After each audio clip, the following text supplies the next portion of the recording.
Uranium 238 का 90% तक enrichment कर लेना और इन्हें सेंट्रीफ्यूगल मशीनों से इकट्ठा करके फिर से परमाणु हथियार की शक्ल देना ही परमाणु तकनीक को हासिल करना है। हालांकि यूरेनियम संवर्धन एक ड्यूअल टेक्नोलॉजी है, जिसमें यूरेनियम का इस्तेमाल दोनों बिजली और हथियार दोनों को बनाने में होता है। लेकिन अगर कोई देश 90% यूरेनियम 235 बना ले तो वो परमाणु बम बना लेना है। उसके लिए महज तकनीकी औपचारिकता भर रह जाती है। नतांज और फोर्दो वो जगहें थी जहां ईरान यूरेनियम को संवर्धित करता था, या यूं कहें कि करता है, जबकि इस्फहान वो जगह है जहां से कच्चा माल यानी यूरेनियम 234 सप्लाई होता था। अमेरिकी खुफिया एजेंसी की रिपोर्ट और IAEA यानी अंतर्राष्ट्रीय परमाणु ऊर्जा एजेंसी इसी नतीजे पर थी कि ईरान परमाणु हथियार नहीं बना रहा है और न ही उसके पास किसी तरह का परमाणु बम तैयार है। इस युद्ध में बने हालात के बाद 2 मार्च 2026 को IAEA के डायरेक्टर जनरल ने भी स्पष्ट और साफ तौर पर कहा कि ईरान के परमाणु कार्यक्रम में हथियार बनाने का कोई विश्वसनीय सबूत नहीं मिला है। लेकिन ईरान के पास 60% तक संवर्धित यूरेनियम का बड़ा भंडार है, यानी तकरीबन 400 से 900 किलो तक। अगर इस संवर्धित यूरेनियम को आगे संवर्धित किया जाता तो ईरान इससे 8 से 10 परमाणु बम बना सकता था। लेकिन हथियार ग्रेड के लिए 90% से ज्यादा का संवर्धित यूरेनियम चाहिए होता है, जो ईरान के पास फिलहाल नहीं है। दावा यही किया गया। लेकिन ईरान पर इसी दावे के साथ इजराइल और अमेरिका ने हमला किया कि ईरान तेहरान के पास परमाणु बम के लिए जरूरी सारा साजो सामान जुटा चुका था और उसके पास न्यूक्लियर हथियार आने वाला था। इसमें कितनी सच्चाई थी ये तो नहीं मालूम, लेकिन ईरान का आरोप है कि यूएस और इजराइल ने उसकी नतांज न्यूक्लियर फैसिलिटी पर हमला किया है। इस आरोप की पुष्टि ऐसे की जा सकती है कि ईरान में रेडिएशन का खतरा मंडरा रहा है।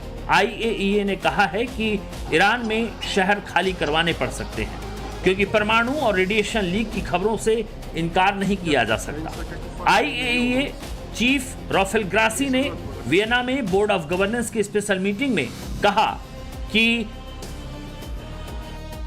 इस युद्ध में हालात बेहद खराब हो चुके हैं। अभी तक ईरान के किसी भी न्यूक्लियर प्लांट या फैसिलिटी यानी कि Bushehr nuclear power plant, Tehran research reactor या अन्य फ्यूल साइकिल साइट्स को नुकसान पहुंचने की जानकारी नहीं है। लेकिन इसके बावजूद भी ईरान के अंदर परमाणु खतरे और रेडिएशन के खतरे से इनकार नहीं किया जा सकता, क्योंकि IAEA का संपर्क अब ईरान की लोकल अथॉरिटी से नहीं हो पा रहा है और वहां क्या हालात हैं इसकी जानकारी सामने नहीं आ पा रही है। लेकिन चेतावनी यही है कि ईरान में रेडिएशन फैला तो पड़ोसी देश भी तबाह हो सकते हैं। लिहाजा मिलिट्री ऑपरेशन में संयम बरतने की जरूरत है। यानी बात सिर्फ बारूद पर आकर नहीं रुक रही। दुनिया तीसरे विश्व युद्ध में परमाणु खतरे की तरफ तेजी से बढ़ रही है। अगर ईरान के पास आज एटम बम होता तो शायद उस तरह से अमेरिका और इजराइल ईरान पर टूट ना पड़ते जिस तरह से वो ईरान पर अभी टूटे पड़े, क्योंकि एटम बम तो उत्तर कोरिया के किम जोंग उन के पास है। किम से अमेरिका की दुश्मनी है, लेकिन अमेरिका अब तक उसका तो कुछ नहीं बिगाड़ पाया। सिर्फ भारत इकलौता देश है जिसके बगल में पाकिस्तान एटम बम की धमकियां देता रहा, फिर भी भारत ने पाकिस्तान को फोड़ कर रख दिया। बाकी दुनिया में सब एटम बम के नाम से ही घबराते हैं। ईरान के पास अगर एटम बम आ गया है, अगर ईरान इस बार के युद्ध में सरवाइव कर गया और एटम बम को हासिल कर पाया, तो क्या कयामत आ जाएगी? क्या ईरान के पास अभी ही एटम बम है जो आखिर में फूट जाएगा? यह भी कई लोगों के मन में सवाल है। ऐसे में यह रिपोर्ट देखिए। सवाल है, अगर ईरान परमाणु संपन्न देश हो भी जाता तो इससे क्या हो जाता? वो भी तब जब पहले से दुनिया के 9 देशों रूस, यूनाइटेड स्टेट ऑफ अमेरिका, चीन, France, UK, Bharat, Israel, Pakistan और उत्तर कोरिया के पास एटॉमिक पावर है। और अगर ईरान के पास ये ताकत आ जाती तो ईरान दुनिया का 10वां देश हो जाता। परमाणु बमों से जो खतरा अब तक दुनिया पर मंडरा रहा था, उसमें ईरान के हाथ में परमाणु बम आ जाने से क्या ये खतरा कम हो जाता? जवाब है नहीं, बल्कि इजराइल और अमेरिका ने ईरान पर जो हमला किया और जिस तरह से ईरान के सुप्रीम लीडर का खात्मा कर दिया, उसने इस खतरे को और बढ़ा दिया है, क्योंकि ईरान इजराइल के इस युद्ध में दुनिया दो धड़ों में बढ़ गई है। ग्राफिक्स के जरिए इस बटी हुई दुनिया को समझिए और विश्व युद्ध के खतरे को भांपिए। ईरान के साथ आज की तारीख में रूस, चीन और उत्तर कोरिया हैं, तो वहीं इजराइल के पक्ष में UK, Norway, Ukraine, France, Germany, Saudi अरब, ऑस्ट्रेलिया, कनाडा और जापान जैसे देश हैं। दुनिया की जो महाशक्तियां हैं उसमें अमेरिका, फ्रांस और ब्रिटेन इजराइल के साथ हैं, लेकिन रूस और चीन ईरान की तरफ। वर्तमान में जो 9 देश हैं उसमें से 2 देश रूस और अमेरिका के पास दुनिया की कुल परमाणु क्षमता का 90% से ज्यादा हिस्सा है, लेकिन चीन, भारत, पाकिस्तान और उत्तर कोरिया लगातार अपनी परमाणु क्षमता को बढ़ा रहे हैं। फ्रांस के राष्ट्रपति इमैनुअल मैक्रो ने तो ईरान पर हमले के बाद ही बड़ा फैसला लेते हुए कहा है कि फ्रांस अपने परमाणु हथियारों की संख्या को वर्तमान स्तर 300 से बढ़ाएगा। फ्रांस के राष्ट्रपति इमैनुअल मैक्रोन ने कहा है कि बदलते वैश्विक सुरक्षा हालात और यूरोप की रक्षा जरूरतों को देखते हुए यह कदम जरूरी है।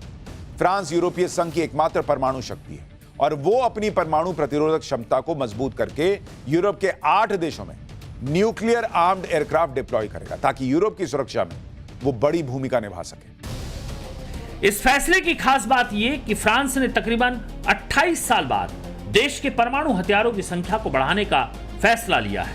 अगर आज परमाणु हथियारों की ताकत के हिसाब से दुनिया की न्यूक्लियर पावर को देखें तो रूस के पास 5,459 परमाणु वॉरहेड्स हैं, अमेरिका के पास 5,177, चीन के पास 600, फ्रांस के पास 300, यूके के पास 225, भारत के पास तकरीबन 180, पाकिस्तान के पास 170, इजराइल के पास 90 और उत्तर कोरिया के पास 50 वॉरहेड्स हैं। ईरान को लेकर अमेरिका और रूस 2 अलग अलग धड़ों में हैं, यानी परमाणु हमले को लेकर टकराव हुआ तो तबाही का सबसे बड़ा जखीरा अमेरिका और रूस के पास ही है।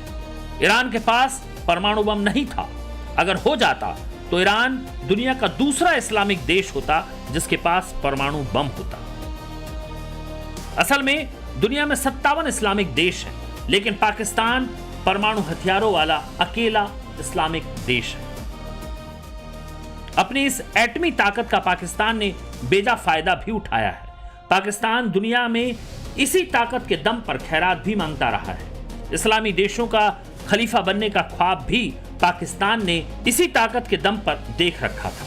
पाकिस्तान ने इन्हीं एटमी हथियारों के सहारे ही इस्लामिक नाटो बनाने की तिकड़म भी लगाई थी। पिछले साल सितंबर में पाकिस्तान और सऊदी अरब के बीच नेटो जैसा समझौता हुआ था, जिसमें शर्त यह थी कि एक देश पर हमला दोनों देश पर हमला माना जाएगा। सऊदी क्राउन प्रिंस मोहम्मद बिन सलमान और पाकिस्तानी प्रधानमंत्री शहबाज शरीफ ने इस डिफेंस डील पर मुहर लगाई। समझौते के तहत अगर पाकिस्तान पर हमला होता तो सऊदी अरब साथ देता और सऊदी अरब पर हमला होता तो पाकिस्तान उसका साथ देता। यानी युद्ध या हमले के हालात में दोनों देश एक दूसरे का सहयोग करते। खास बात यह कि इस डील में पाकिस्तान के परमाणु हथियार भी शामिल थे, यानी पाकिस्तान जरूरत पड़ने पर सऊदी अरब को परमाणु हथियारों से भी मदद करता। इस समझौते को स्ट्रैटेजिक म्यूचुअल डिफेंस एग्रीमेंट का नाम दिया गया था। पाकिस्तान के बारे में तो चर्चा यहां तक आम है कि ईरान को परमाणु तकनीक भी पाकिस्तान ने ही चोरी छिपे दी थी। 1998 में जब पाकिस्तान ने अपने परमाणु परीक्षण किए तो ईरान ने शुरुआत में इसकी तारीफ की थी। कई रिपोर्ट्स कहती हैं कि AQ खान ने ईरान को चोरी छिपे सेंट्रीफ्यूज तकनीक दी। ईरान की 60% तक यूरेनियम संवर्धन की काबिलियत हासिल करने के पीछे पाकिस्तान की इस चोरी छिपे वाली मदद का बड़ा हाथ माना जाता है। ईरान पर अमेरिका और इजराइल के हमले की बड़ी वजह ईरान की यही परमाणु ताकत बनी। जिस तरह से ईरान पर आरोप लगते रहे कि वो आतंक को इजराइल के खिलाफ पाल पोस रहा है, जिसमें HHH यानी हूती, हिजबुल्ला और हमास का नाम आता है, वैसे ही आरोप पाकिस्तान पर भी हैं। आतंक को पालने पोसने में पाकिस्तान भी पीछे नहीं है। दुनिया में जब जब आतंकी हमले होते हैं तो कहीं ना कहीं पाकिस्तान का हाथ सामने आ ही जाता है। यही वजह है कि इजराइल के प्रधानमंत्री बेंजामिन नेतन्याहू खुलेआम कह भी चुके हैं कि ईरान के बाद पाकिस्तान का नंबर है, क्योंकि पाकिस्तान जैसे आतंकी मुल्क के पास परमाणु बम होने का मतलब आतंकियों के हाथ में परमाणु हथियार होना है।